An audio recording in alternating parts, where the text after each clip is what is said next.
Sinnar police Thane हद्दीतील सायंकाळच्या वेळी पायी चालणाऱ्या महिलांच्या गळ्यातील सोनसाखळी चोरीच्या वाढत्या घटनांना आळा घालण्यासाठी नाशिक ग्रामीण पोलीस अधीक्षक डॉक्टर DS स्वामी यांनी उघड गुन्ह्यांचा आढावा घेऊन कारवाईच्या सूचना दिल्या होत्या। त्यानुसार अप्पर पोलीस अधीक्षक विमला S मॅडम, उपविभागीय पोलीस अधिकारी कांतीलाल पाटील यांच्या मार्गदर्शनाखाली सिन्नर पोलीस ठाण्याचे प्रभारी अधिकारी संदीप कुमार बोरसे यांनी तपास पथकाला सूचना दिल्या होत्या। दिनांक 11 मे 2026 रोजी गोरवड तालुका सिन्नर येथील आशीर्वाद लॉन्समध्ये झालेल्या लग्न समारंभानंतर रात्री सुमारे 10 वाजता एक महिला शिर्डी गोटी महामार्ग ओलांडत असताना दुचाकीवर आलेल्या 2 चोरट्यांनी तिच्या गळ्यातील सुमारे 6 तोळे वजनाची सोन्याची पोत जबरदस्तीने ओढून नेली होती। या प्रकरणी सिन्नर पोलीस ठाण्यात गुन्हा दाखल करण्यात आला होता।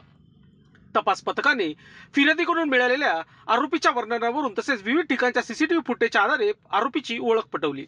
त्यानंतर सापळा रचून रेकॉर्डवरील संशयित आरोपी अनिल सुभाष चिंतामणी राहणार वडाळा महादेव तालुका श्रीरामपूर जिल्हा अहिल्यानगर याला अटक करण्यात आली।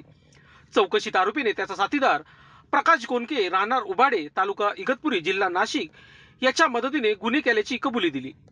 पोलिसांनी आरोपीकडून 38.7 ग्रॅम वजनाची सोन्याची पोत व सोन्याची लगड असा एकूण 4,59,534 रुपयांचा मुद्देमाल जप्त केला आहे। अटक आरोपी अनिल चिंतामणी याने सिन्नर येथील 2 आणि शिर्डी येथील 1 अशा एकूण 3 चेन स्नॅचिंगच्या गुन्ह्याची कबुली दिली आहे। या घटनेचा पुढील तपास सिन्नर पोलीस करीत आहे। वृत्तसंकलन विभाग, सिन्नर, नाशिक। लोकांनी लोकांसाठी उचललेले अस्त्र म्हणजेच लोकशास्त्र न्यूज।